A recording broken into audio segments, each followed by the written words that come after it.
উপরাষ্ট্রপতি পদে নির্বাচনের জন্য মনোনয়ন পেশ করলেন এনডিএ প্রার্থী সিপি রাধাকৃষ্ণন। তার আগে সংসদ চত্বরে মহাত্মা গান্ধীর মূর্তিতে তিনি পুষ্পার্ঘ্য অর্পণ করেন। আর মনোনয়ন পেশের সময় সিপি রাধাকৃষ্ণনের নাম প্রস্তাবক হিসেবে পাশে ছিলেন প্রধানমন্ত্রী নরেন্দ্র মোদী। বিজেন্দ্র সিংহ আমাদের প্রতিনিধি রয়েছেন আমাদের সঙ্গে টেলিফোন লাইনে। বিজেন্দ্র।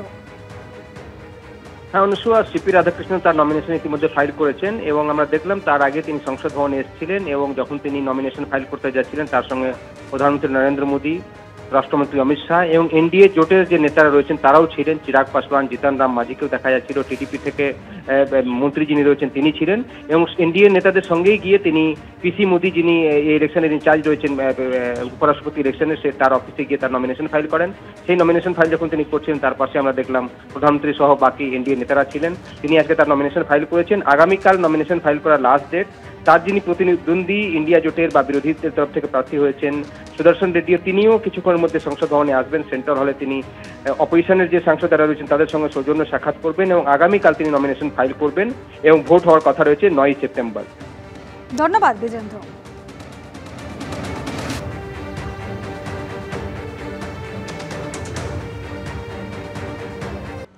পাড়ার ডগ শেল্টার থেকে দুর্গন্ধের সূত্র ধরে বেহালার পর্ণশ্রী ফ্ল্যাটে হানা স্থানীয় বাসিন্দা সহ একদল পশুপ্রেমীর।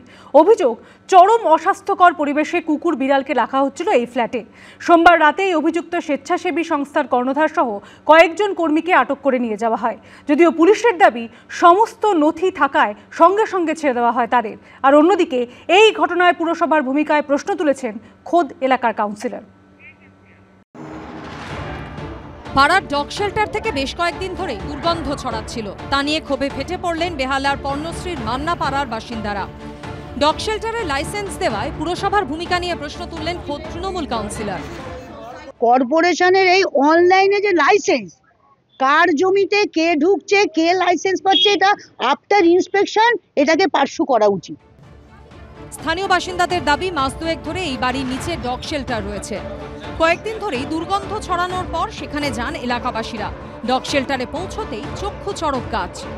ঘরের মধ্যে মরে পড়ে রয়েছে কুকুর বিড়াল, সেই ঘরেই আবার জীবিতদের বাস। এক কথায় চরম অস্বাস্থ্যকর পরিবেশ। স্থানীয় বাসিন্দাদের অভিযোগ, এক স্বেচ্ছাসেবী সংস্থার শেল্টার হোম চালাচ্ছিলেন অরুণিমা রায় নামে একজন। সোমবার রাতে খবর পেয়ে ঘটনাস্থলে আসে পর্ণশ্রী থানার পুলিশ। অভিযুক্ত স্বেচ্ছাসেবী সংস্থার কর্ণধার সহ কয়েকজন কর্মীকে আটক করে নিয়ে যাওয়া হয়।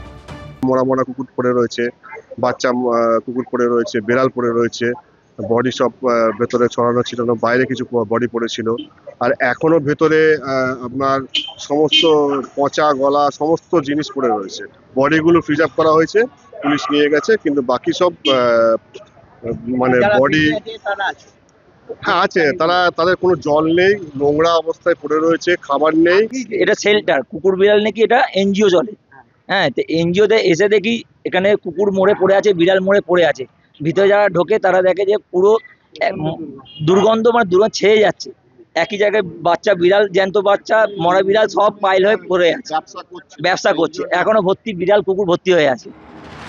তবে স্থানীয় বাসিন্দাদের অভিযোগ, তড়িঘড়ি স্বেচ্ছাসেবী সংস্থার কর্ণধার সহ কর্মীদের আটক করে থানায় নিয়ে যাওয়া হলেও কিছুক্ষণের মধ্যেই তাদের ছেড়ে দেওয়া হয়। এমনকি থানায় অভিযোগও নেওয়া হয়নি বলে একাংশের দাবি।